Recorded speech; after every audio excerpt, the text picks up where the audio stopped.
Hello, and thank you for joining. We're a group of friends sitting around a round table talking about very interesting and fascinating experiences, the nature of reality, perhaps the supernatural or interdimensional. You're speaking with Fox. With Soul. And with May. So, this is a great opportunity. We had a chance to discuss this a few times, and now we're finally putting pen to paper here. So, it's an amazing story that you experienced, right, May? Yes, welcome to the round table at 808. Round table at 808. All right. Hey. Where do you want to kick this off? So basically, I wanted to say a little bit of a disclaimer. We are the crew of people that like to talk about shit that basically put a different tone to an experience that multiple people have gone through that may have not been able to express or explore or expand on. Also the people that it affects, the people who are in this kind of profession. Everyone knows someone that has gone through something. There's always a story to be told, and there's nothing better than listening to somebody tell a story that is real. Maybe you don't want to tell it, or you've never told it, or you've never let it out your chest. So, like, in the future, we're holding space to be able to do that. My experience may be tragic for the average Joe, the average bear, but there's a lot of people who have experienced a medical scare, a near-death experience, another realm, and I'll just tell mine because I actually remember everything from the other side, if you will. Just to kind of introduce it, my experience is being in a coma and remembering every single detail of that coma, not the experience around me, not necessarily being trapped in my body, but going into the coma, the dreams that you have. Not everybody experiences the dream segment.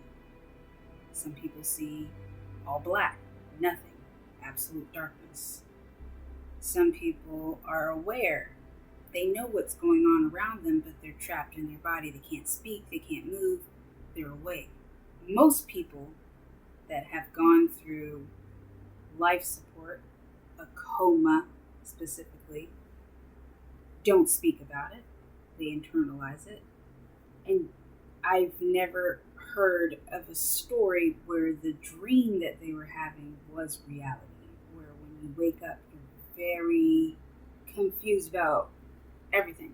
I'd say my experience was different than anyone I've ever heard. So if you are interested in this kind of a topic, this is my story. I want to thank my co-host Fox and Soul for even listening to this because it's a lot to take in. It's deep, it's kind of dark, but I'm a deep, dark kind of gal. I grew up on the spooky side of things. I've experienced lots of things, many chapters in my life, and this is one of those chapters, or a segment in a chapter, that I never thought I would be in. I made it past COVID. I had asthma. I've always had asthma. I was born into this world not being able to breathe. I died when I was born. Being choked by the cord. My life was... I was ready to go back to the other side before I even got here. So it kind of relates to a lot of things about who I am. My dad made a note that I came into this world fighting, and I've fought every second of my life, but I always survived. It's not all dark. I'm a fun person. But this will be an experience that I would like to talk about for the nurses, the fire department, the police, the people in ICU units that take care of folks like me, like what I've experienced, or someone that has been on life support and their family did not get to speak to them before they passed on. Bring a little comfort to that kind of situation or give a little insight. There's many layers to someone who has had a coma, and there's many layers to the family that it affects. Friends and professors that have to be involved in this because it takes a village to take care of somebody. I can talk for years and years and years, but this is basically my story. Now, to set the tone, like I said in the beginning, I was breathless coming into this world, and I've spent my entire life being breathless. Now, spiritually and voodoo witch vibes that I am, when you are breathless and you have asthma, in my mind, it means you have something to say and you never said it. You hold in secrets. You hold in knowledge that you do not express. As a person that I am, I'm a little bit of a pushover, people pleaser. I will be that listening ear and not tell your secret and not tell a soul. So there's a lot of reasons why I feel spiritually why I have asthma in this world, because there is always a spiritual reason in my mind to why you have any medical diagnosis. Mine is breathlessness. Hold it tight until the end of the world. But I'm so good at it that I didn't know that I was sick. So imagine any of your friends. Actually, I had a friend very close to me who passed away from having an asthma attack. He didn't get to care in time. He was panicking and he died in his car and then was on life support and he didn't make it. So for that, I always said I would spread awareness about asthma and the care that you need to take for your own lungs, your own life. And after he passed, I did not take care of my health at all. I was unmedicated for all through COVID, but I also was reunited with the love of my life through Noah. So thank you, Noah, in spirit. I know you're around. So love you, buddy. We can gig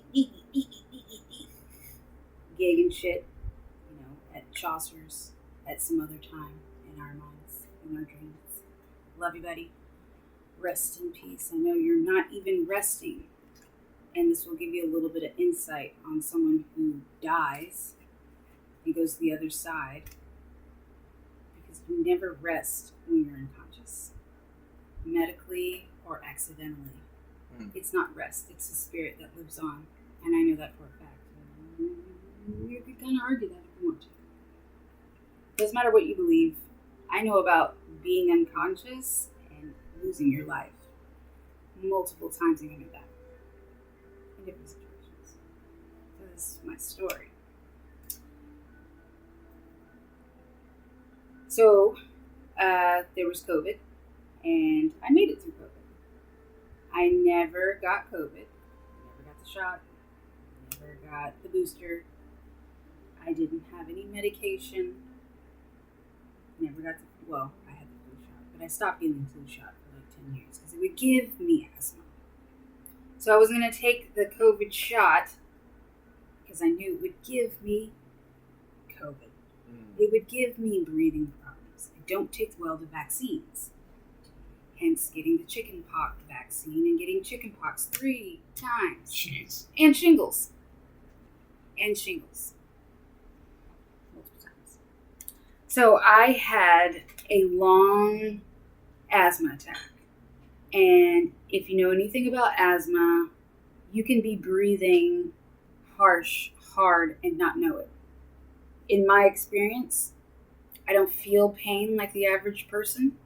I could say I have a high pain tolerance, but it wasn't painful. It was more like you're sick and you don't know it. So I was breathing harshly for years, all through COVID, before COVID, after COVID. I didn't realize that I could not breathe. I've learned through this experience that having a cough is not normal. So those of you who have a cough and has had a cough, it's not normal to have a normal cough. It's not normal to wheeze. It's not normal to breathe at the top of your chest and not through your diaphragm, not through your stomach. So everyone around me would notice, hey, you're kind of breathing kind of weird. And I had no feeling of it, which is dangerous because you're slowly losing oxygen as you go along. And so in this particular month, I was having panic attacks and I was working, kind of passing out at my desk, which I thought I was just chronically sleepy. That's also not normal. Mm. So while I'm working with my bestie Fox, he's right behind me, and my buddy Ray, shout out to Ray. Raymundo, love you, dude. He actually saw me have one of my first asthma attacks at work. I was on the ground, actually drooling. And he was like, dude, you okay? You know, I was struggling with asthma without knowing that I was struggling with asthma. Shout out to Katie, because she was there when I experienced the asthma attack that led up to this, by rendering my aid and giving me an inhaler, which hence let me get through the weekend. Love you, Katie. Hope you listen to this. So it basically starts out with my love of my life, more, going out of town, and I am not breathing very well, unbeknownst to me. Set the tone for the day. 2 days prior, I was at work, and I fell to my knees, and I was coughing. I felt like there was something in my chest. But Katie actually saw me fall to my knees, out in the open. No one noticed. And I was hoping no one noticed, because how embarrassing, right? Yeah. Mm-hmm. I told her, please don't call 911. So she's like, I have an inhaler or whatever. She gave me her inhaler, and she let me puff on it. She didn't care, and thank you for that, because you probably would have had to call 911 and interrupt all of the workspace, which I'm not about. Take care of your personal stuff, your medical stuff, your life stuff outside of work. Just be involved in work. That's kind of how I am. The worst thing that could happen is you're in front of professionals and you're being wheeled out on a stretcher. So I had an asthma attack there. She gave me an inhaler. I went through the weekend, sent my love off. Was home by myself, which I've had some fears of being alone. Not necessarily alone, but exposed to danger, because I'm a high aware person of my surroundings as someone who lives with post-traumatic stress. I wouldn't call it that until someone told me that. But the safety and security of my surroundings was a bit of a, and someone that you love very, very deeply going out of town with the, shit. You can say whatever you want, man. I can clip the fuck out of this motherfucker. There's going to be some cuss words. Of course there will be, man. We're adults. Shit is not one fuck, bitch, shit, dicks. So, okay. I was getting myself ready to have my daughter at home without the person who's always been there for me, has always kept me safe, always been a kind person, even when we were just friends. I was worried. At any point, you could go out of town and never come back. I didn't want him to. I don't know why I had these thoughts. I did. I actually do know why I had these thoughts. I had been struggling with being a mother and remembering where I was. So passing out of my desk due to asthma, going up a flight of stairs and completely remembering where I am. Then also having like mini seizures, like when you lose oxygen, like when you sit down and you stand up, and like POTS, kind of go in and out. I've been dealing with that for years. So unbeknownst to me, that is symptoms of asthma that should be red flags, and I'm putting it out there as it should be red flags if that's something that you're going through and you have asthma. Because a second could go by where you don't take care of yourself and you could lose consciousness. Just as serious as like diabetes. So my experience here, if I want to put you into the tone of what was going on, that's the prior days. From what I was told, at 4 o'clock in the morning, I went downstairs to take a breathing treatment, which I had been on the breathing nebulizer for days, weeks, months. Just, it was normal because I had someone else's medication, which always has worked for me. That's what I got from the hospital. But I had the wrong nebulizer for my type of asthma. So the mist that was coming out of it was not getting into the cells, into the deep pockets of my lungs. So I was able to breathe in, but I was not able to breathe out.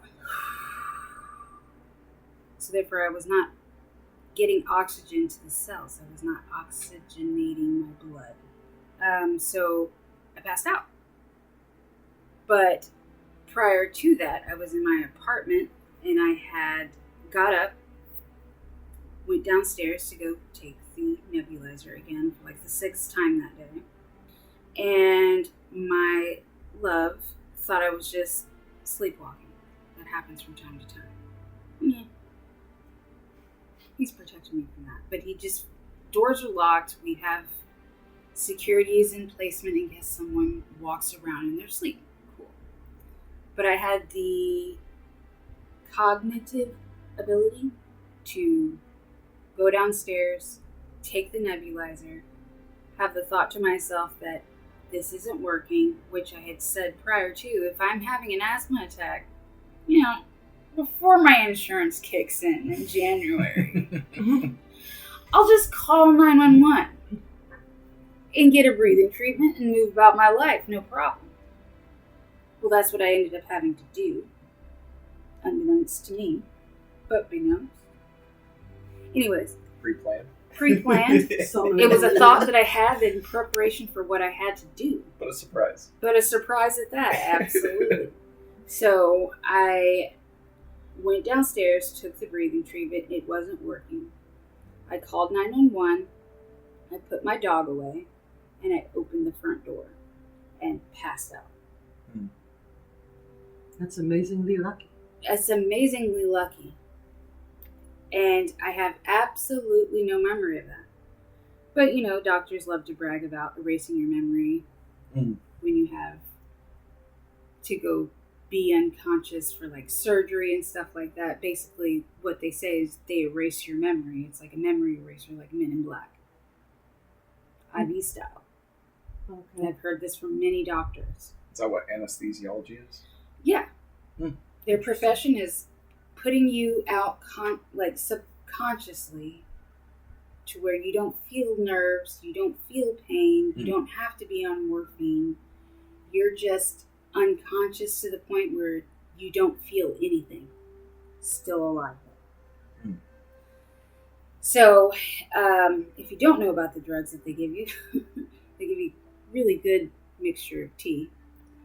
So apparently, I told the paramedics to keep quiet. Told them to keep quiet? I told them to keep quiet. I didn't want to interrupt anybody. And this was literally not being able to breathe at all. I want to say I told them I don't want to die tonight. My daughter's upstairs. This is just like a memory or a thought that I've had after the fact. So I'm just going to stick with that. I told them that my daughter's upstairs. I don't want to scare her. My dog's in the house. And I want you to keep quiet. No sirens. So they came in. The door was open, so they came in. And I guess, they did whatever they had to do to get me to the hospital. Shortly after that, when they came in, the dog was going nuts. So my love thought that someone broke in because we have a Ring camera and he could see on the camera that there was Men in Black entering into the house. He's a very security-based person. So he was ready, gun loaded, woken up out of shock to go downstairs when he sees me on the ground screaming. And they're asking him what's wrong with me. And he doesn't know. I didn't tell him. He doesn't know anything about asthma. I mean, he knows I have it, but he doesn't know enough, Right.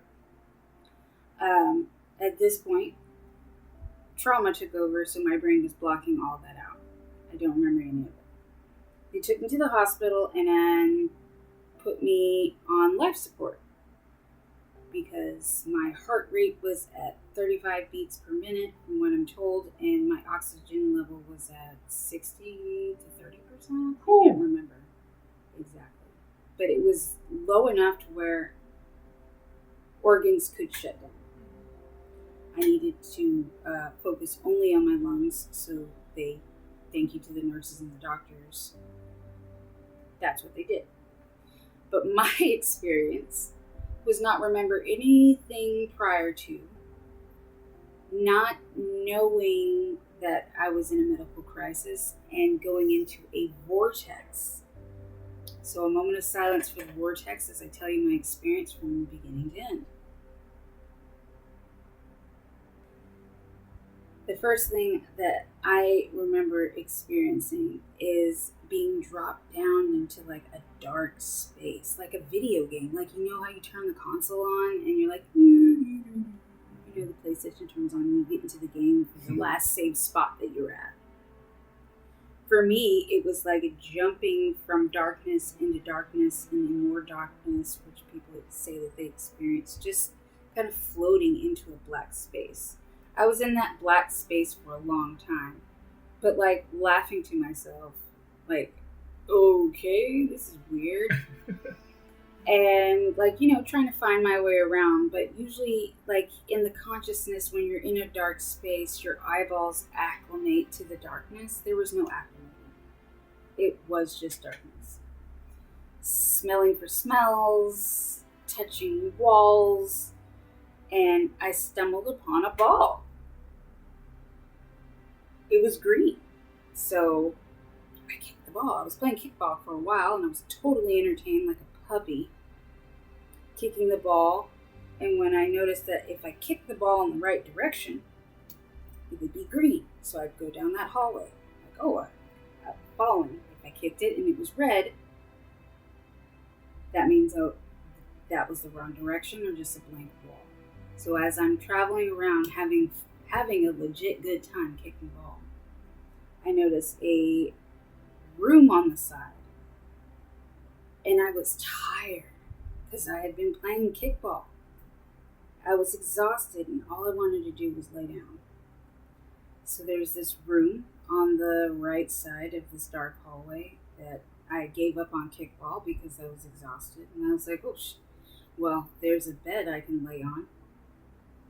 Had a night light, so it was lit enough. It was for me! Side quest! Especially for you. Sweet, I'm going to take a nap.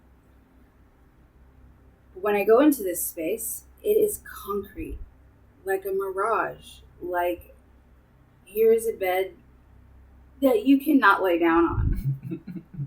So I was not able to lay down on it. It was so cozy looking, but it was complete concrete. I was not able to lay down. So I continue lazily kicking the ball around this hallway until I enter in on the left side to a huge dark room where there was a skateboard. Yeah, I was on a skateboard. So I was entering in another game that I thought was pretty cool. And there was, you know, the ramp and everything. So I was skateboarding, having a good time. But the skateboarding was like, you know how you're on a roller coaster or on one of those ships at Six Flags where it swings back and forth? Yeah. I was going entirely too high. Almost to the point like I was floating, you know? And it was making my stomach sick a little bit. And I was like, I need to chill out. After I decided to get out of the skateboard, which, side note, the balls. Let's go back to the light and the balls. Sorry. ADD. That's okay. The balls, I figure, in my surrounding, were the beeps on the heart monitor behind me. By the time I had gotten to the hospital and they had already put me on life support, there was the beeps. They were monitoring me. And so every beep, when I'm kicking the ball, there's a beep, beep, beep, beep. I assumed that's what I was correlating that outside experience to internally subconscious. Mm-hmm. So we'll move on from the floating skateboard stage, which I correlate to being when they put me down.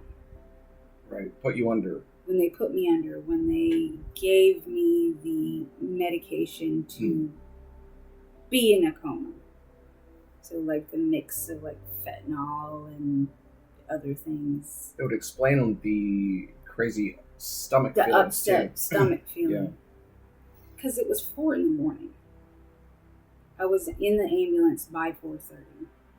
I assume I got to the hospital at 4:45. You know, if I could make a time frame for it.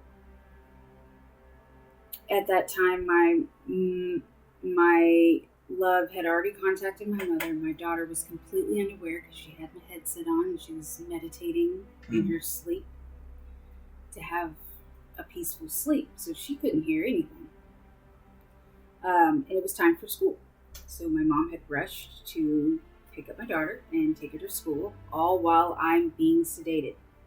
So I assume that's when I had been ventilated, tube down the throat, medication administered, and I'm floating, having a good time.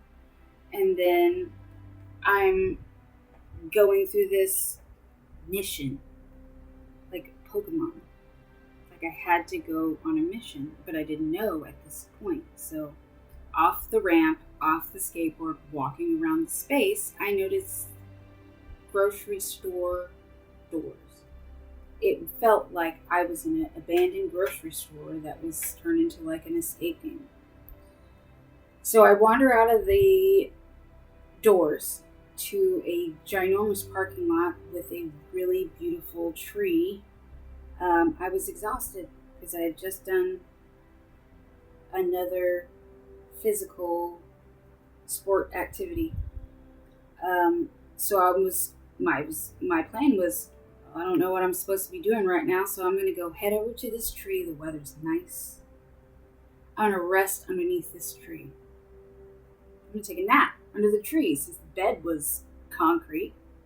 I wasn't able to nap there either because I noticed a scent in the air, and I noticed this super cool old school F-150 brown. You know how the trucks back when were made of metal, indestructible, and it was clean. It was nice. So I went to go. At first, I was staring at it like, should I talk to this person that's in the vehicle because it was so random. Well, I did. There was no one else around, and obviously I couldn't lay under this tree, so I went up and I spoke to the person in the vehicle. And he was smoking a blunt, so he invited me to smoke a blunt with him. He had this scent, though. And I'm saying he because this person, entity, guide, whatever you want to call it, did not have a face. He did not have hands, necessarily. It was the Grim Reaper, from what I can see, from what I've interpreted. He was a guide, kind of, through this mission. And he asked me as I get in the seat, I have a challenge for you. Are you up to the challenge? And, while we're getting super blazed, I was like, yeah, man, I ain't got nothing else going on. Obviously, I don't know where my car is, so let's go. Let's get it. Not a concern in the world. I was off on a mission with the no name, but I'd like to point out that he smelled very clean, very sterile, like alcohol, but like his cologne was alcohol. And I asked him, I said, dude, you smell real good, like real clean. And he was like, did you think I was going to stink? He was like the ultimate goth with the trench coat, all black with the hoodie, with the ganga-langa-langa-langa, super stoner weed, but like medical grade, where it was just like putting me down because I was put down. So we were smoking. It felt like I was high, which I wasn't able to get high for so long. Even smoking the good weed, Dang. I could not get high. I could not satisfy my panic attacks, resulting into me looking for the good marijuana. Couldn't find it. Did nothing. Nothing. Well, when you don't have oxygen to your blood cells, nothing works. Right. That's true. And you're delusional. So I went with this dude, and we were having a good time. It seemed like we were in a city that I knew, and then we appeared at this house that looked like it was abandoned, but it wasn't. Grass was overgrown. There was a giant bush in front of the doorway to where like you couldn't get to the door, and like bees and bugs and all that stuff that you can imagine is on a piece of land with a house that is condemned. But then I'm inside the house and my buddy there takes off. So I just go with the flow. I'm a go with the flow kind of gal. And I go into this house. It's very dark. It's very depressing. It's not cold, but not warm. And there is a woman. She's a black woman. Obviously a caregiver. She had these super long 200 cigarettes. You know, you have the 100 Newports. The Cruella de Vil cigarettes. And she was sad, but she obviously had to keep it pushing because as I'm entering in the house, there's a bunch of children on the floor in sleeping bags. They're laying down on the floor. They never get up.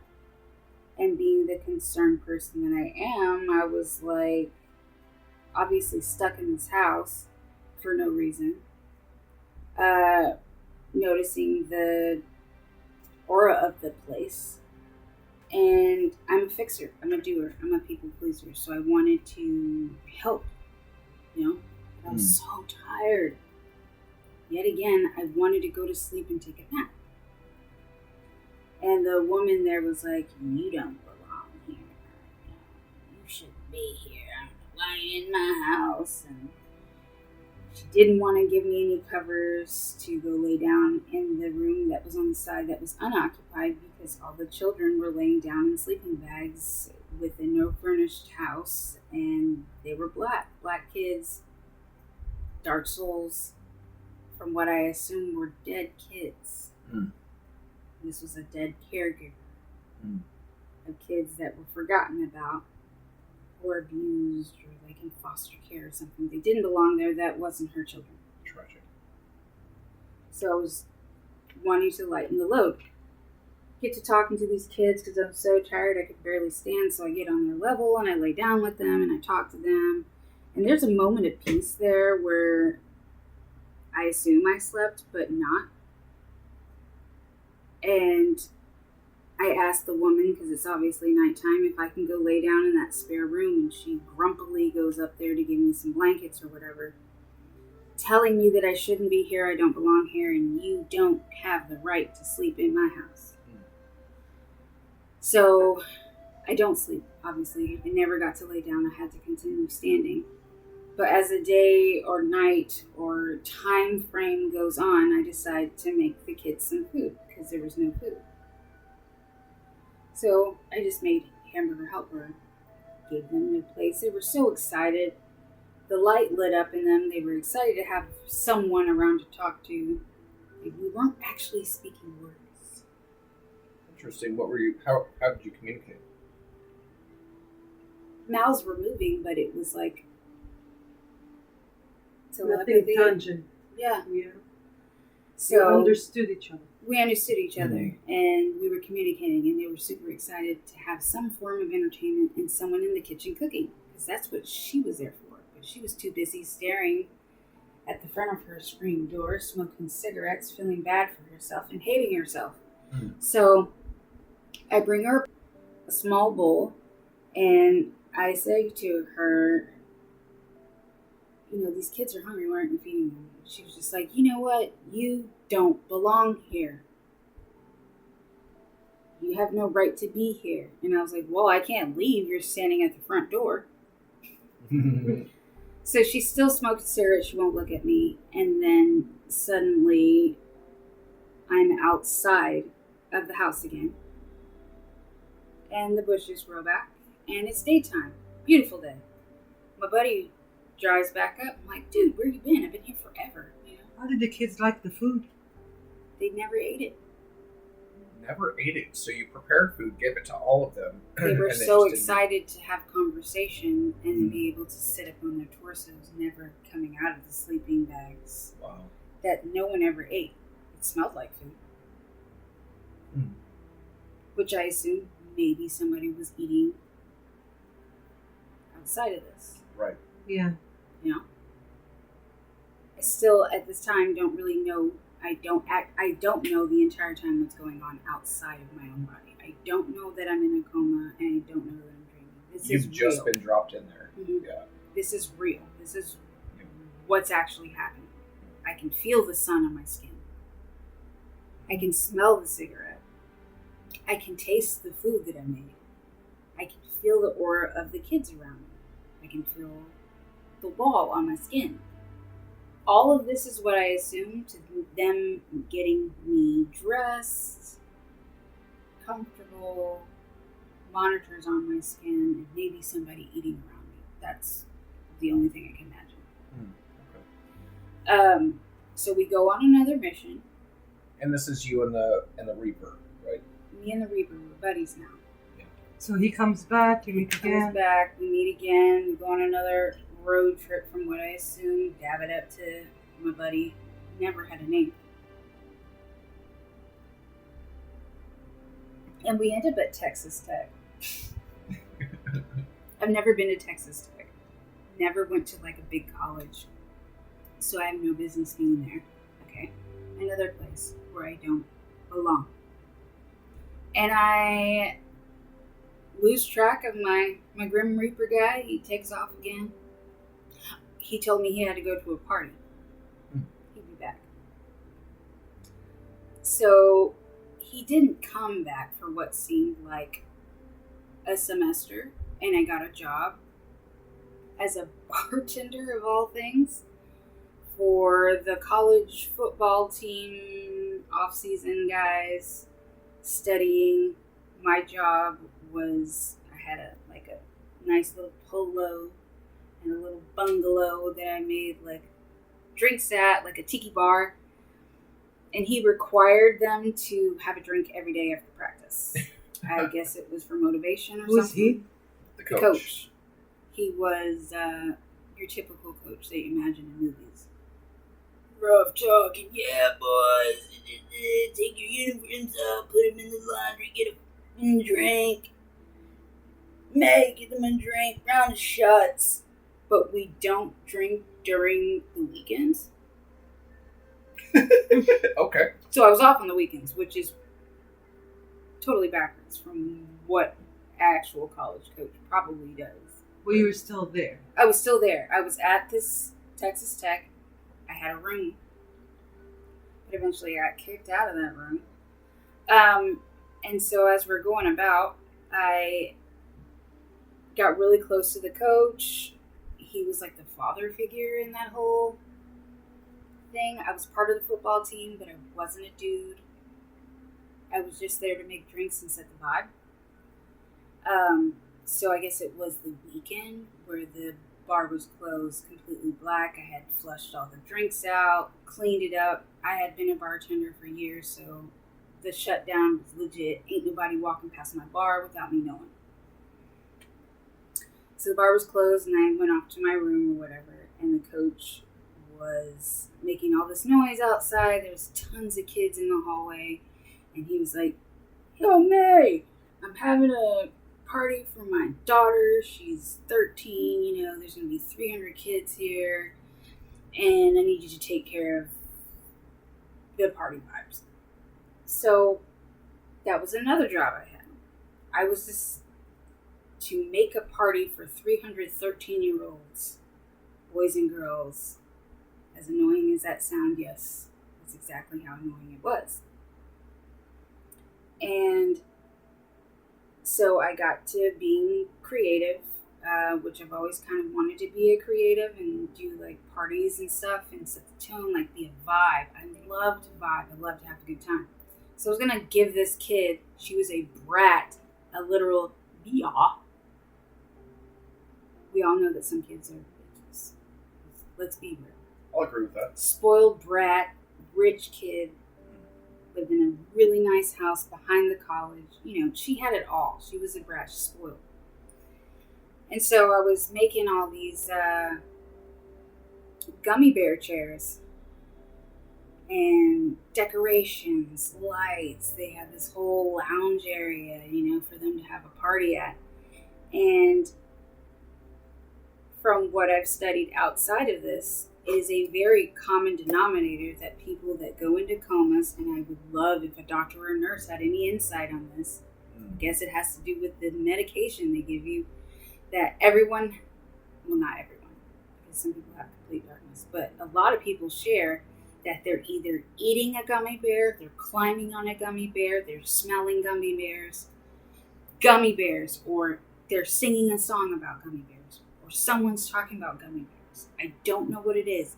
Maybe it's the medication that they're giving you, or the fact that you're not eating and they're giving you nutrients through an IV. Maybe it's sweet. I don't know. But there was gummy bears. Well, if there's any doctor or any nurse that can shed a light on this point, please comment below. Please comment below if you've been in a coma and you've had the gummy bear scenario in some way, form, or fashion. Maybe you were swimming in gummy bears. I don't know.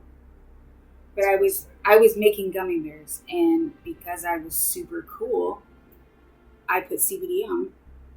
They were infused with CBD just to calm everybody. It was totally illegal to give 13-year-olds CBD chairs that you could eat and chill on, but the whole point was for it to absorb through your skin. There was adults around, so if they wanted to be on it, that'd be cool, but the adults were non-existent in this because they went off and did their own thing. Coach was drunk. Adult party. May is the only person to take care of these children.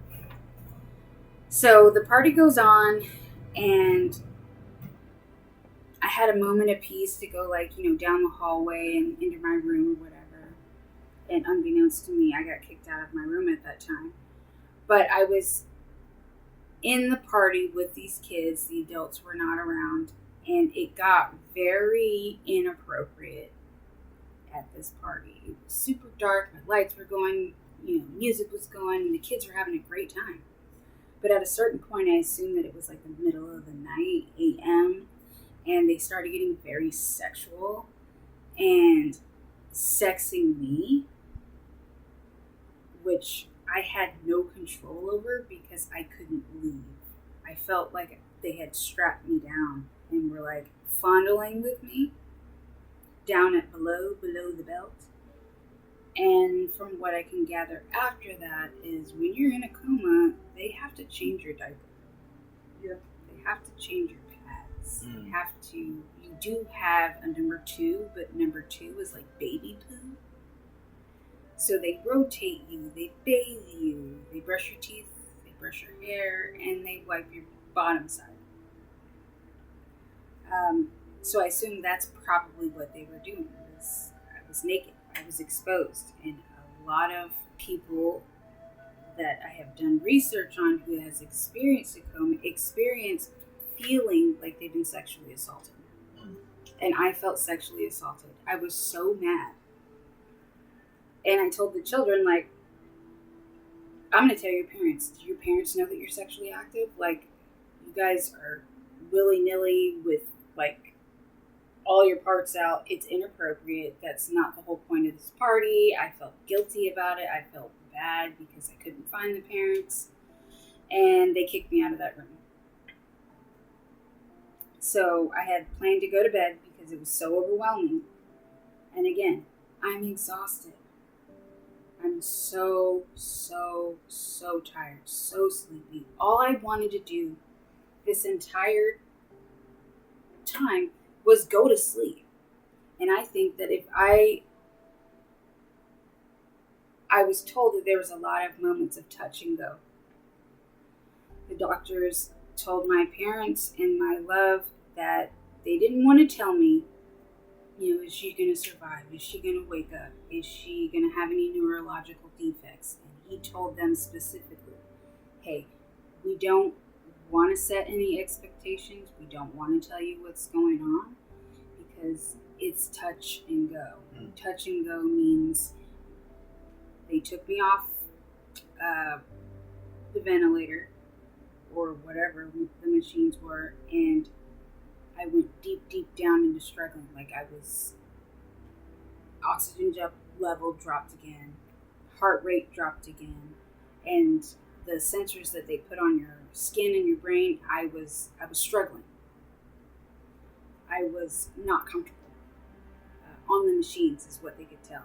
And my mom was upset that I got scared in my sleep and I was physically fighting.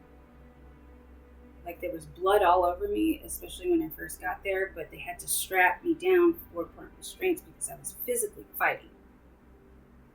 So I assumed that if I actually had been able to sleep like I wanted to, I would not have come out on the physical side. Like I would have actually died. Wow. So that's a lot of times that I wanted to lay down and go to sleep, but if I had laid down and gone to sleep, what I assumed is I would have died. So I wasn't allowed to sleep, and I wasn't supposed to be there. Every scene was, you're not supposed to be here. And I said to myself, you know what, I can't wait to tell my mom that nobody wants me anywhere. You don't belong anywhere, mother. Yeah. And these were the things that I had said to her prior, like I should just die, like nobody wants me around. My mother, I was saying to my mother, my daughter doesn't love me, she hates me, she's struggling. The person that I had my daughter with never loved me. I've never had real love. My love is not going to come back home. I was like, I should just die. Before all this happened, just to give a little insight, I was having a panic attack and I was wandering down the street. My daughter was asleep. I left her in the house with my dog and I was screaming into existence. I became a street person for a very short period of time. And I was screaming on the phone with my best friend and my mom. I was crying. I was hyperventilating. I was throwing up. And I was screaming into existence. And if you are a witch, you know that you don't say things out loud like that into the universe. Right. Yeah. The power of your words make things happen. Yeah. And that's what I did. But I couldn't control it. And I screamed so many times, I just want to die. I just want to be gone. Nobody would notice. Nobody would care. My job doesn't care. My coworkers don't care. The person who says that loves me doesn't care. I came into this world. I should have died. All of these bad things that have happened to me in my life, I should be gone. Why can't God just take me now? Now, I don't necessarily want to go into religion, but like, can my soul, my person, go into another plane to where it's happy that I belong? And then this emergency happened. Jeez. But I wasn't breathing well, so I was delusional. Right. I could not function at all. I mean, like, I couldn't do dishes. I couldn't do laundry. I couldn't pick up my kid. I couldn't see shit on the ground. I couldn't literally see. I had no glasses on. Like, I was raw dogging it so bad that if I had clothes in my hand to go put in the washer, I would sit in the washer room trying to unshake myself, like literally uncontrolled convulsions, and then not remember where I was or why I was in there. So I really wasn't a partner. I wasn't really being a mother. So that side note there. I wanted to jump back into the dream. I wanted to go lay down, and there was a nurse that took over my room, and she had locked me out. There was a little window.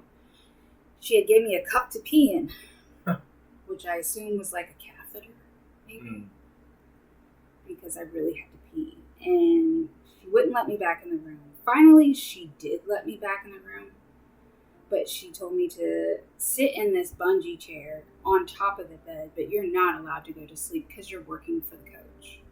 She needed to go to sleep because she had to give medical to the team the next morning because they had a game. I was not allowed to sleep, so I did not sleep. I sat awake, and then I wandered the hallways. After I was wandering the hallways, I really couldn't walk. I kept falling. I found a pipe that had some weed in it, and I couldn't hit it. So I think this was that pit point where they were like, she may not make it. Like, she is not coming out of it on her own. After they took me off, they had to put me back down. So I lost my ability to walk. I wasn't able to panic or scream. I wasn't able to do anything. But the next day I was able to explain to the coach, like, these kids are sexually active. I was able to bitch, basically, Right. about the experience that I had overnight at this party that should not have happened. The kids all got to go home, and none of the parents cared. So I was perturbed about that, and I was ready to go. I didn't get to leave, though. I was extended a little bit of a break from the work that I was doing to go stay at the coach's house because I had nowhere to live. The nurse kicked me out of there, and I had forgot about my life at home. I was in Texas Tech, so he let me stay at his house. And when I was at this house, it was a lot of the team members that they didn't really have a family. They couldn't afford a dorm. It was the coach and his wife, and they were together but separated, open marriage. Okay. I actually met two friends that I knew from high school. Couldn't figure out how they got there. They were in a lesbian marriage, but it was like, girl, you didn't swing that way before. You know, it was one of my really, really, really deeply loved friends' sister. And she was a tough girl. She was super cool. I always admired her. She had her own struggles in life. And then there was this girl that I always thought would beat me up. But I knew I could fight, so I knew that if we tussled, it'd be really, really close. And they were total opposites. But I kind of was like very interested in their bond, their relationship. They were madly, madly in love. So they had a permanent room. And then this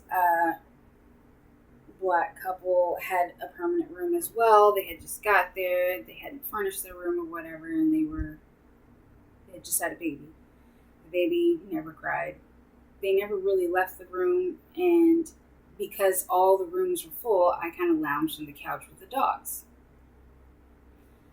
I did eventually get some type of a room, but I never cleaned it out, never moved into it officially. I kind of just wandered around their property because I was laying and relaxing in that room with their dogs. And the dogs were like just kind of how those boys were, kind of just laid out, lazy, in a smog, in a fog. They didn't get up. They didn't get excited. I assumed they were just old and bored. But there was a connecting wall in this lounge room where all the dogs were laying down, and they just stared at me in my face. And I was really obsessed with the one dog. It kind of looked like my dog. And I was talking to the coach about it. Like, this dog looks like my dog.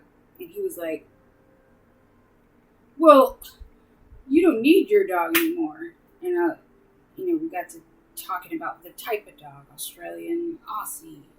And my dog's name is Brownie. I love my Brownie. She's my bear.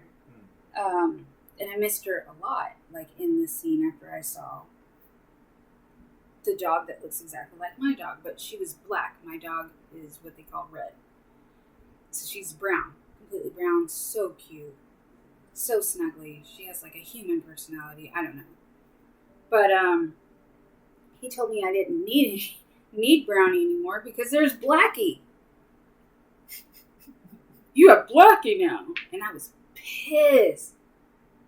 I was cussing like, don't nobody want no Blackie. I want my dog, Brownie.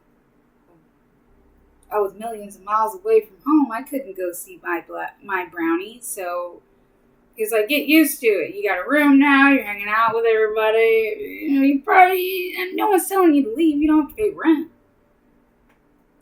So I grumpily left because I see this hole in the wall that was a brick wall that led out to a slide and a waterfall that led out to the front of the college, surprisingly, from the side of this guy's house.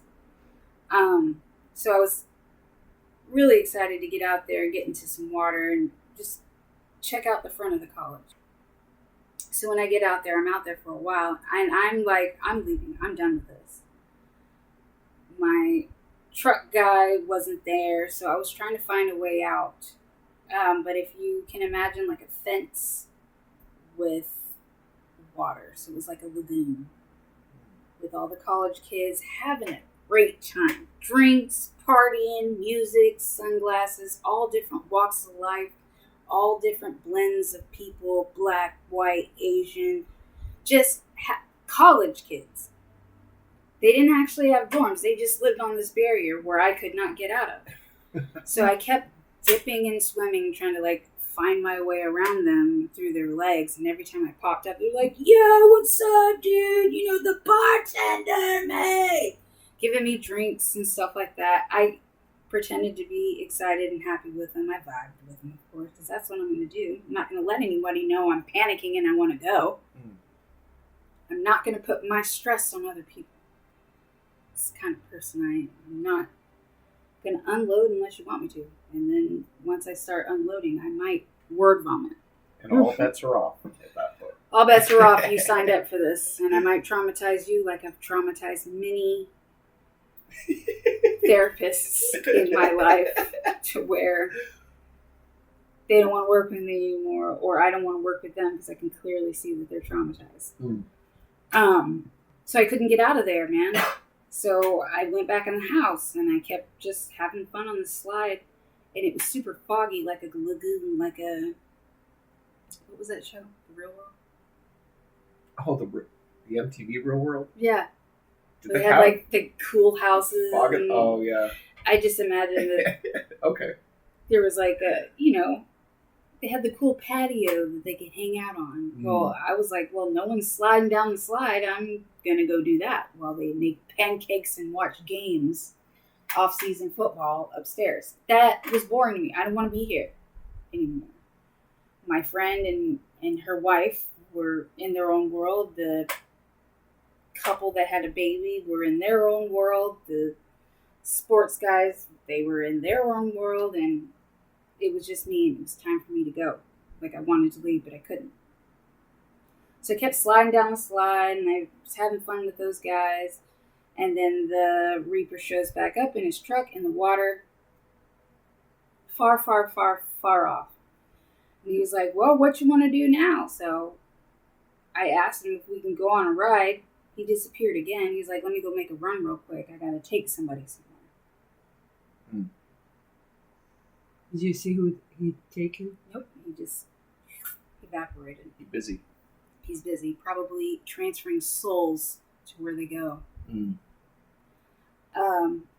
So I kept going down the slide, and I went down the slide one time. The water was super cold, and my love was on the other side of the slide, and I was so excited to see him because in my mind, he was back home. I saw him. He had a smile on his face. He was waving under the waterfall. He was butt naked though. And like he was like shaking his wangy. And if you can imagine being under the waterfall and then the barrier of kids all around, I was like, you gotta do something with that, dude. Like, put that away. I don't want people seeing what kind of treats I got at home. You know what I mean? And he was just happy, like goofy, totally not what he really is. He's a quiet, serious kind of guy. He's a take care of business kind of guy. Mm-hmm. And to see him goofy like that was like exciting, but then also like, let's get out of here. And I kept telling him to like put that stuff away, man. And he said, Why? You can do whatever you want in a dream.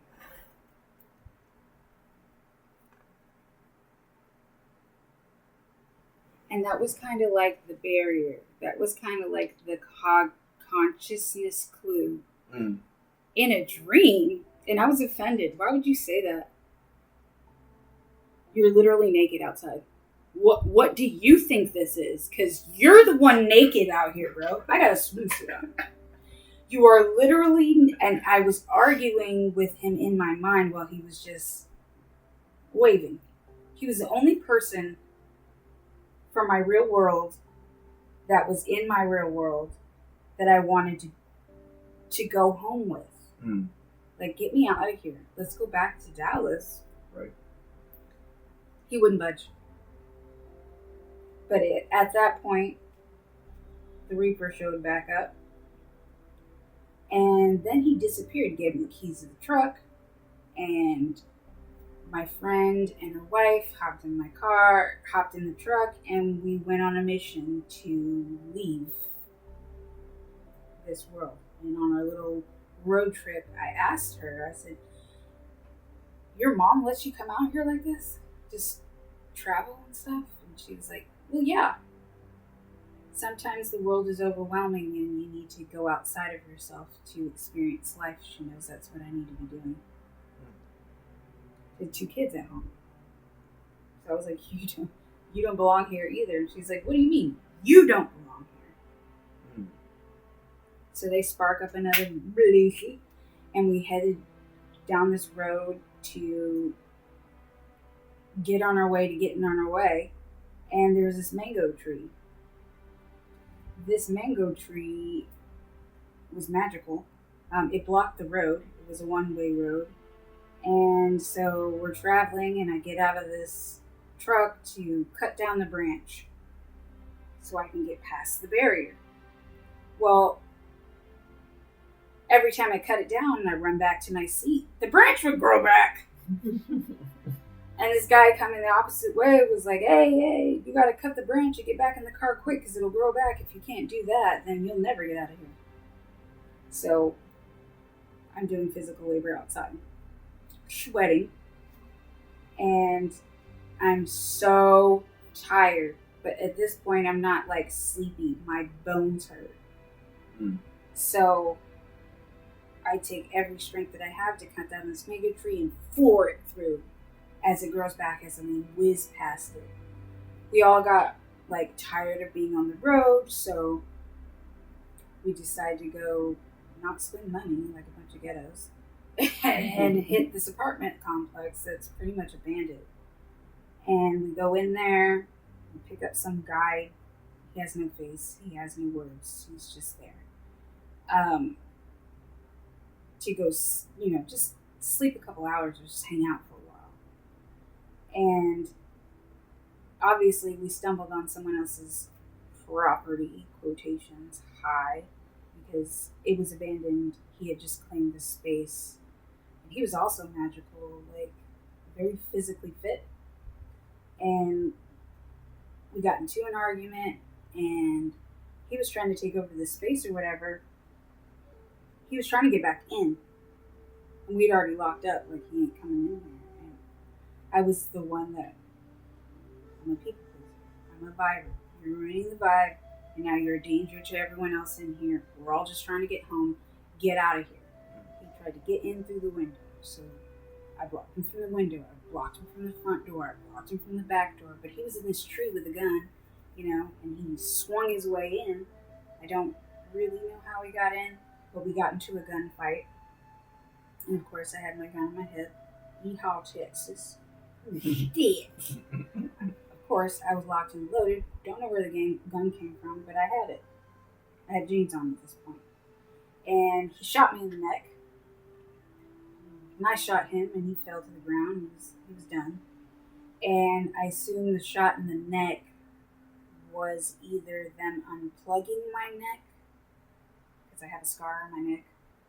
I don't exactly know what was ported to my neck, but it was a straight shot to the neck. Could be the fentanyl or whatever medication that they were taking. It's also like a straight line to your circulatory system, right? Yeah. The jugular type of thing.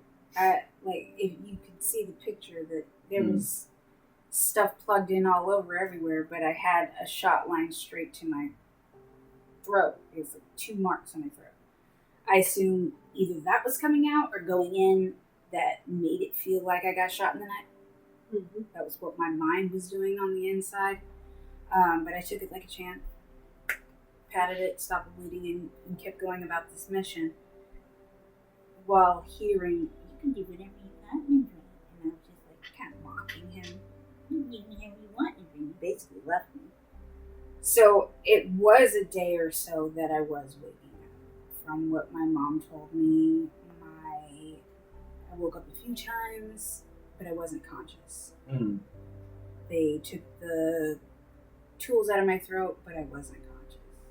My eyes were moving, but I wasn't conscious. I was back to kicking and waving my hands, doing a motion like a roundhouse. Like, I was doing that because I was fighting this guy in the apartment. You cannot see it, but she's moving her I'm hands in moving my circles. fist. I'm moving my fist. It's like a hook, right? It is a hook, but it just keeps hooking. And I used to box. And I used to have fighting dreams all the time. I swear every night I was in a fight. And I was winning. Never lost a fight. Let's be real. But I'm a fighter, just like my dad said.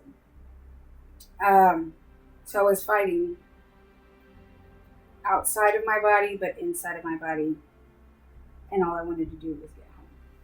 So now in the apartment complex, We leave there. with your friend and her wife. Yeah, so we leave there, and they're just down to clown, you know what I'm saying? We meet one of my other friends, which I hung out with him. He was older than me, and a grade older than me. He was cool. He always kind of looked out for me. He knew that I was a fighter and I was a loner. And I was struggling, but he kept an eye on me like a big brother. Cool. He lived in my neighborhood, right behind me. Shout out to Slim. You know who you are. I appreciate you for taking care of me back in those troubling days of my childhood. Being that cool friend.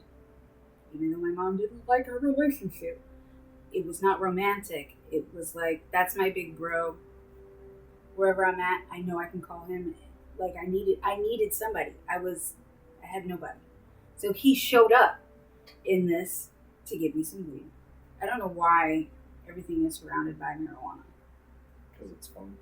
Well, That's a good question.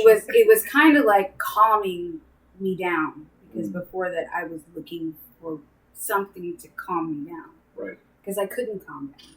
I was what I assumed to be manic. Mm. Mm-hmm. Side note, if you have ADHD, baby, we have mania. We just don't talk about it. Right. Shout out to Zen 6 Citrus. I hope you sponsor us one day. It's going to get me through the rest of this bad boy. It tastes delicious. Very good.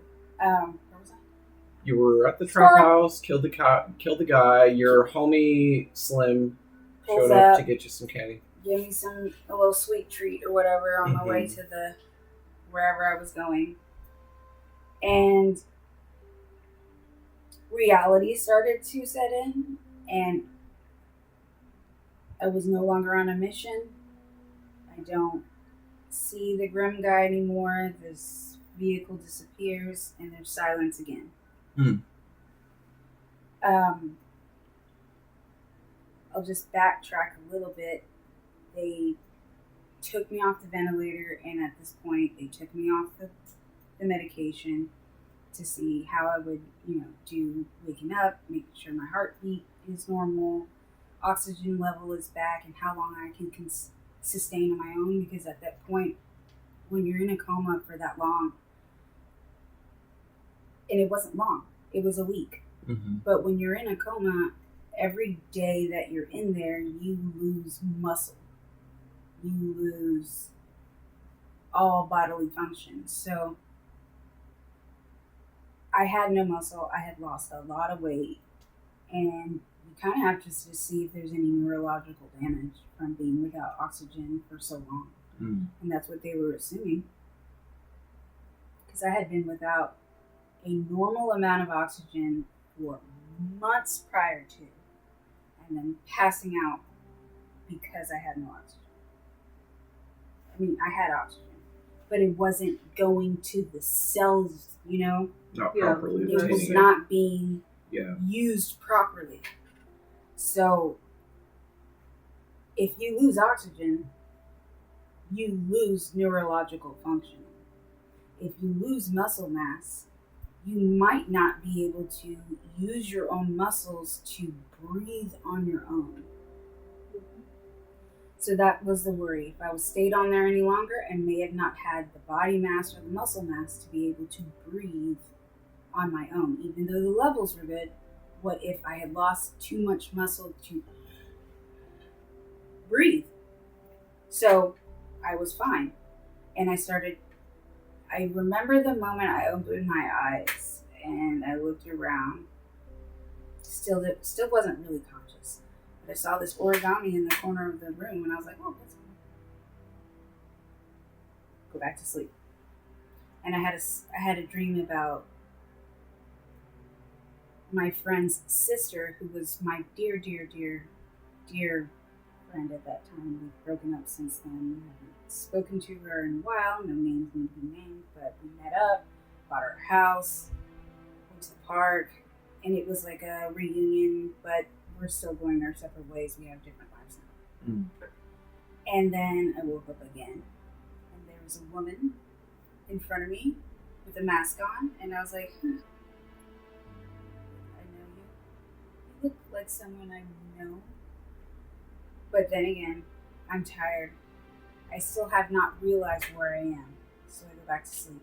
I don't have a dream that I can remember. And then apparently my mom said that I woke up and she's like, Zoe's fine.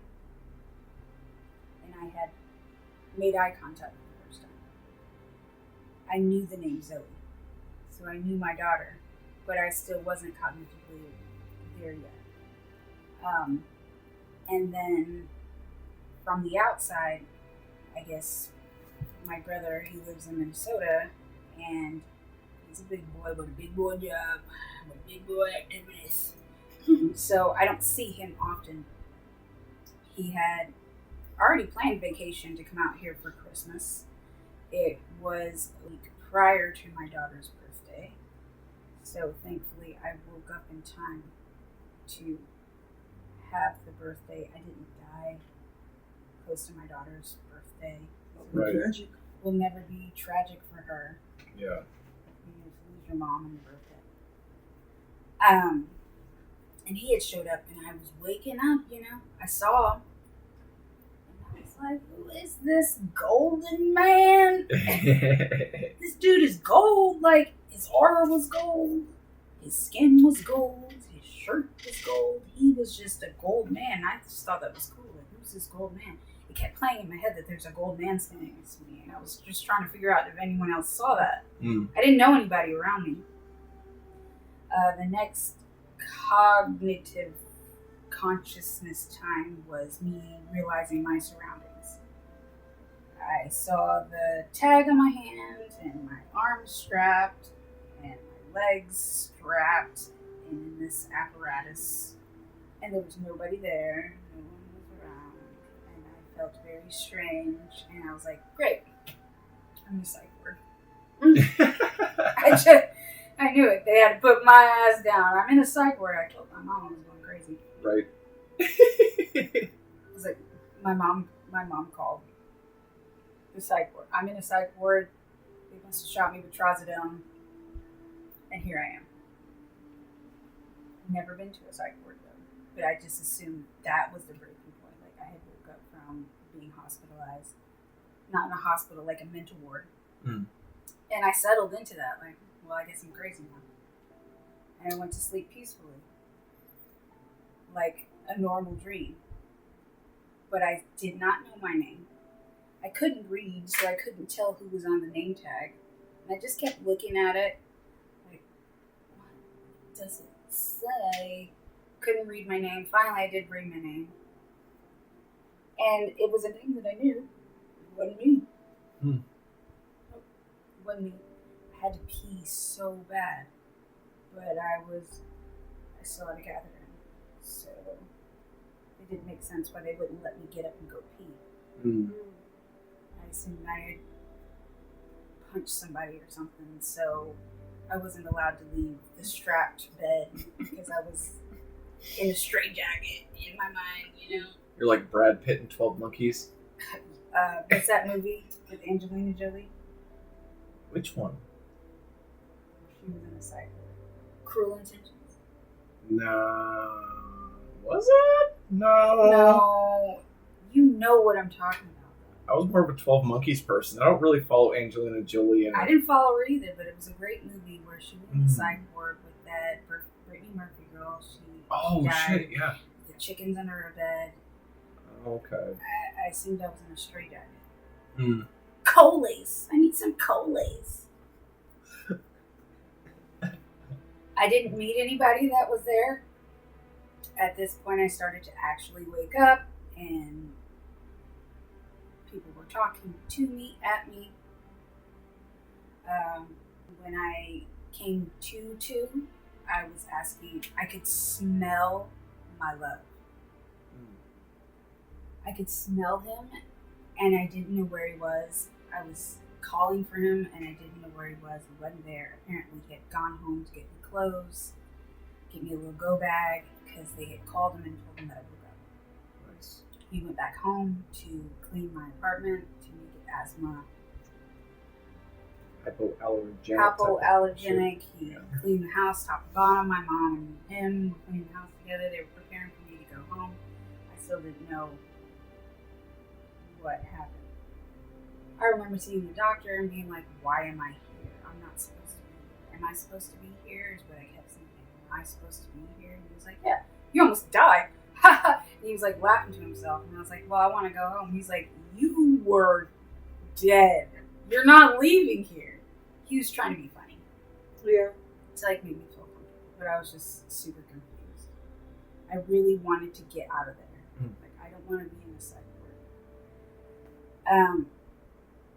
But eventually I started to come to, I had another few weird dreams where it wasn't reality.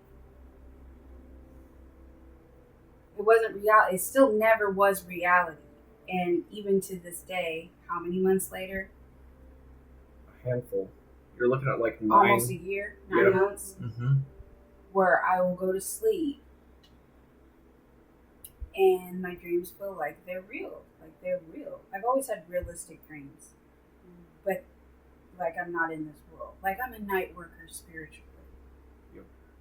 It's always happened to me.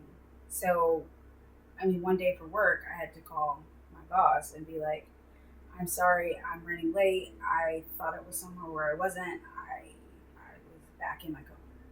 But eventually, I started to realize where I was, and I tried to get up to go pee, and I couldn't walk. They gave me my first conscious meal, and I looked at it, and I couldn't lift my hand up. I didn't know how to feed myself. I didn't know you were supposed to put it in your mouth. Like, I just looked at it, and I looked at my mom, because I finally recognized my mom, and she was like, yeah, you have to eat it. And I stuck my tongue out at it, like, should I lick it? Like, what? They were still giving me IV nutrients. They were still shooting me in the stomach to regulate my blood pressure and regulate my blood sugar and stuff like that. And I had a dream when they switched me from the ICU to my own room, where I was taking care of kids. I was back in my hometown in Garland. I was 78. Going to the middle school. The middle school, for some reason, I was like in charge of donut distribution. It's a pretty valuable job title. But my specialty, because I absolutely love donuts, was strawberry donuts, so I could taste the donuts, I could smell the donuts, they were warm, and all of us were back in middle school. I was back in 6th grade, and we're all meeting up and being cool and stuff. But I was like the adult 6th grader, and we all got picked up from the bus and stopped here before school, and then we had to find our way to school on the ride bus and pick us up and take us to the actual school. But it was for kids who had nowhere to go and nowhere to get breakfast in the morning. So it was like a what is it? Like a, by the way, I still have memory problems, so words, bear with me. Like a charity or like a sponsorship. Oh yeah. For kids, underprivileged kids. So like a project or some type of like organization. Yeah, like a non-profit or something. Yeah. So eventually I was able to make like the burritos that we would get at the gas station and the donuts I was able to make myself, and I dreamed about all the friends that I had in middle school. We all met up there to eat and stuff right before school, and then you're part of the kids or the care for the kids? I was part of the kids, but I was the care for the kids. She was like the grown-up in the situation, apparently. Right. And then the guy that volunteered to take the kids that were walking across the street to the school gave me his Jeep. Jeep was dope. Red. Completely doped out, like hippie style, but yet very raw, so like no top, no doors, just like driving by. He gave me the keys. He's like, this is yours, you take care of the kids. You know, I know that you love doing this type of stuff, so take care of the children. So I was the front runner. I had the keys. I eventually stopped doing the donut thing, and I was taking, hop on, Mario, blah, blah, blah. They would all jump in the Jeep with me, and I'd drop them off at school, and then I actually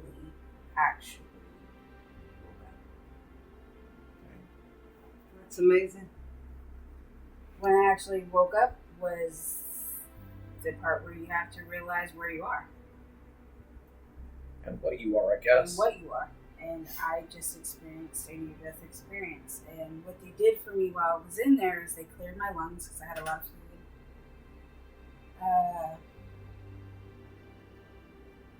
They gave me more nebulizers than I can imagine, loading me up with medication. I was able to go home. When I went home, they took me to my mom's house. Because I couldn't walk, couldn't eat, couldn't read. I had to relearn everything. So, if you have ever been in a near-death experience or on a ventilator life support, just know that the people that were in that experience, they don't know what they're going through. They didn't know that they were having an experience outside of the body. The person next to me died. Right. The doctors came in to my suite to do like a teaching, like this is the worst asthma attack that they've ever seen at this hospital. It was a training. And they didn't think I was going to make it, but when I made it, it was a celebration. Of course. The part of ICU that I was in was the ICU where people don't come out of the ventilator off life support alive. They take you to the morgue. I was the one person that made it through. But if you've ever experienced or been or seen somebody that has gone through that, they don't know that they're dead. Yeah, or they're going to. Some people They don't know that they're going to be dead. They don't know that they've transitioned. They don't know anything. To We're that living point, in like a different, A parallel universe. Correct. So to that point, you started with the vortex, and actually you started before with you dying as a baby, Yeah, as just a baby. when you're going, when you were born, Birth, like and you were coming talking out of the womb. and you were talking about it's like a game, it's like a save point, Do you think the vortex in this experience, in the recent experience, was your save point from when you were a baby? I think so. I was going into someplace that was comfortable, someplace that was familiar with already. Familiar and dark and quiet, so I could get some rest. Yeah, it's fascinating for me. The fact that we can carry some experiences and memories, even if we don't remember them in our conscious mind, our subconscious still holds on to them. Yeah, like that book, The Body Never Forgets, The Body Always Knows, or some book. That the trauma that you experience lives on through you, and you don't know what you're experiencing in that experience. You don't feel. The body never forgets, it protects you. So I feel like prior to being medicated into that segment, my body did what it naturally does, and it completely goes silent, and it does not allow me to process what I just went through. I see. Also, I wanted to talk to you about the skateboard part. It was a very good part for me. I could see you doing it. You as a person, because I know you personally. I wish everybody did, but They should. they should, yeah. But when you're on life support and you're going through this skateboard, do you think it's basically your soul trying to choose if to go on that journey at that moment? Because you're going on a journey from Oh. the to whole finish. The back and forth. yeah, because she's going up, and the way I saw that in my mind's eye was your soul's trying to decide if to leave To ascend or not. exactly to ascend or not, going on the journey, you know. Do you feel like maybe that, like the half pipe, the skateboarding going up really high outside of sort of the drug implications? Do you think that may have been like, In Astral ascension, yeah, projection. because I was in the dark hole, the darkness where a lot of people experience like their death. Mm. But I was floating so high that it was like I was going to leave this planet. right?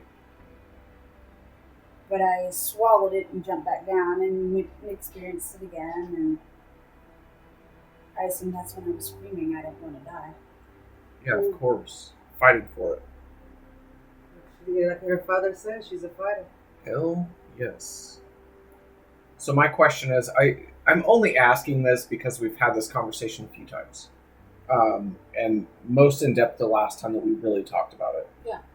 You said that there was like a fog in the pool, and you were like breathing in the fog and that type Yeah, of thing. And when that you came was- to like the wall of people, what do you think that was when you That were was here? the nebulizer, I believe. The nebulizer. Because at one moment I opened my eyes and there was this fog. But the nebulizer does its own fog. Like it fogs your vision because it's in your face. And I didn't have the tube, I had the mask where I didn't have to hold it. Right. And it goes all over your face like a slip and slide. I truly believe that was the part where they allowed me, where the Reaper disappeared into space. Mm. And I was on a nebulizer, not conscious. And that's crazy because they had de-intubated you at that point, and maybe that's why, the Reaper was like, "Look, man, I got other shit I gotta do. Yeah, I gotta take somebody somewhere. Like, I'm busy, bitch. I got a fucking job. got a that job. type of thing. I have a job to do. I'm not available. Like, yeah, you do your I gotta thing." go. I Mm. gotta go do this party. I gotta go drop somebody off. Yeah. He was a busy businessman. But he smelled like a hospital. Yeah, Clean. sterile. Sterile.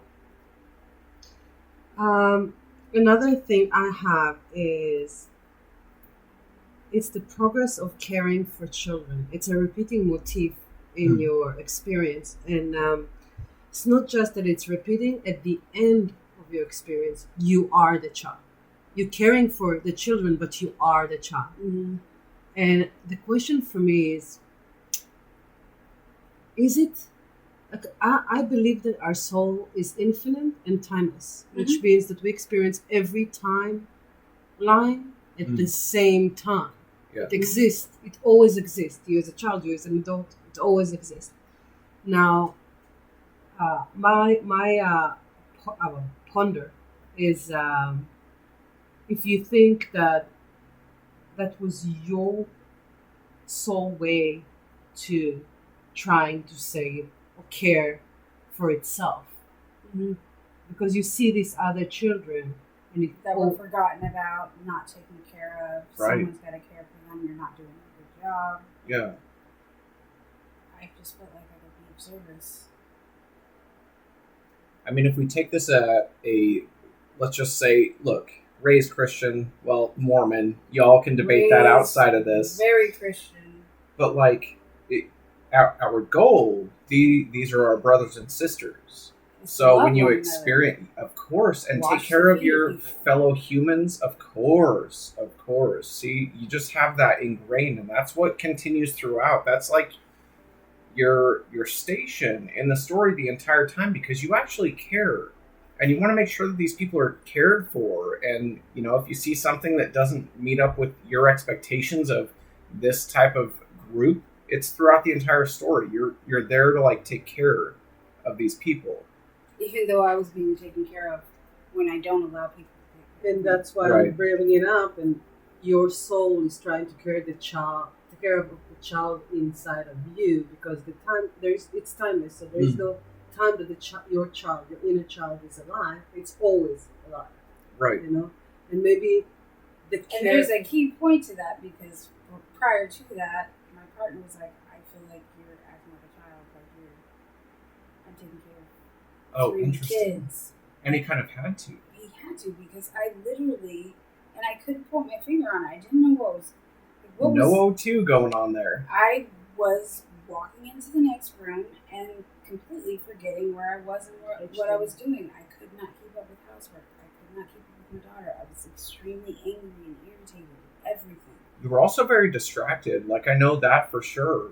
Like, it's the lack of oxygen to your bloodstream, and the lack of that nutrition that you're provided to like sustain you. You know what I mean? So like your weird quirks and that type of thing, I've noticed, like, since you've come back from the coma, things have been like a lot more like stable, because you're not, you know, functioning at that very basic level of no oxygen. Plus Yeah, you also I have know like it the was brain annoying. things I that know it was chaotic. not annoying. Because Chaotic, yes. I was internally really suffering. Yeah. I was really sick. You played it off really well, dude. I don't let people know that I'm not feeling well. Yeah. To the point where I don't tell myself that I'm not feeling well. Yeah. I don't have the choice of being sick and laying down Right. and being cared for. Right. That's not my role. That's not my ministry. I'm the person that people come to when they need care, when they need a listening ear, when Right. they need some soup. Yeah. But that was the first time you had to care for you. You had to fight for you. Maybe not the first time, but it's. Well, I've always had amazing. to fight for Consciously. myself Always. because I don't tell people what I need. yeah, Yeah. but actually, like seeing it in other people, because in your journey, I wouldn't call it a dream. I don't think it's a dream. I think It's a journey, the hero's journey, essentially. it's a journey, you know, that your soul went through. And I think in this journey, every time you projected another kid into the journey, it was yourself that you were saving, basically, or caring for. A part of herself, maybe. Yeah. Mm. And I've always been on the edge of spirituality, like dreaming wise. Yeah. People come to me who have passed on in my dream. I'd see somebody from years ago at my bedside. They don't say anything, but they're there, and I remember. And it's like, well, My last thing is, I'm guessing that in real life, this friend of yours, this high school friend of yours, and the girl that was with her wife, are not really a couple. They're not real they're couple, not right? really a couple. It's something you I made up. you put them together in your journey. And you also mentioned that they were completely opposites in personality and who they are, the way you know them, of course, who they are, for you in your life. Now, my question is, do you think they appeared in your journey as the yin-yang effect? Mm. Definitely. Because one was dark, one was light, but they were both surrounded by darkness. Yeah. And also, like, The other girl, personality types, like, too.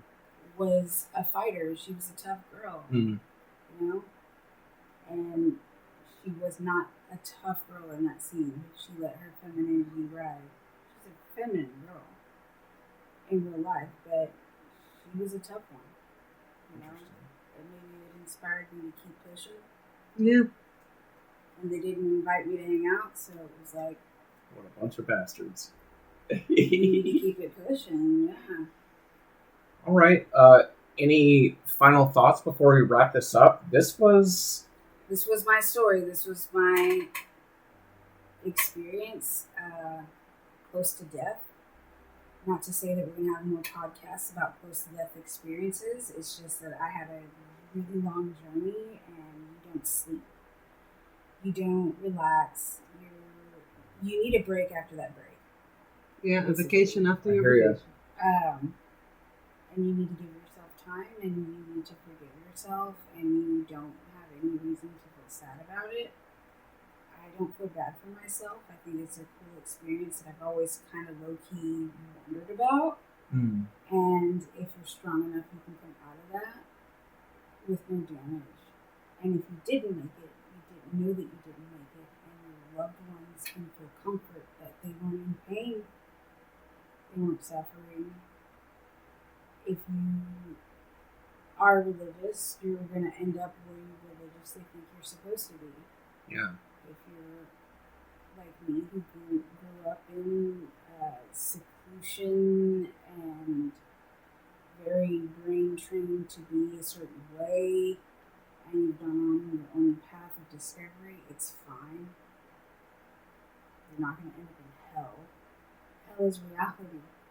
Hell is what you put yourself through when you don't take care of yourself. One more thing to say Yes, ma'am. is if we would love to hear from you. If you're out there and you have a story and would like to share it, we're always around to hear it. And we'll be happy to listen to it. A lot of people here that are very open-minded and love to hear this type of thing because this is your experience. This is a safe space. It is a safe space. Thank you very much. If you've actually listened to this whole thing, all the way through, fascinating and worth it. If you have any questions, you know where I'm at, and if you can't reach me, there's going to be a platform we put on there that you can reach me. And I want to know about anybody else who's had this gummy bear experience. The gummy bear thing. We got to hear about that, man. That's like the biggest thing is I want to know about the gummy bears. Yeah, we love everybody who's listened all the way through. Take care of your mind. Take Always. care of your family. Be mindful. Take care of your people, right? And thank you for sharing it with us. Yeah, thank you so much. Yeah, May. You're welcome. You're the bomb diggity. I am surprised to be able to remember and put it down and have people who care. It is amazing. All right. Well, we love y'all. Everybody have a good night. Good night. Get out of the 808! Get out of the 808!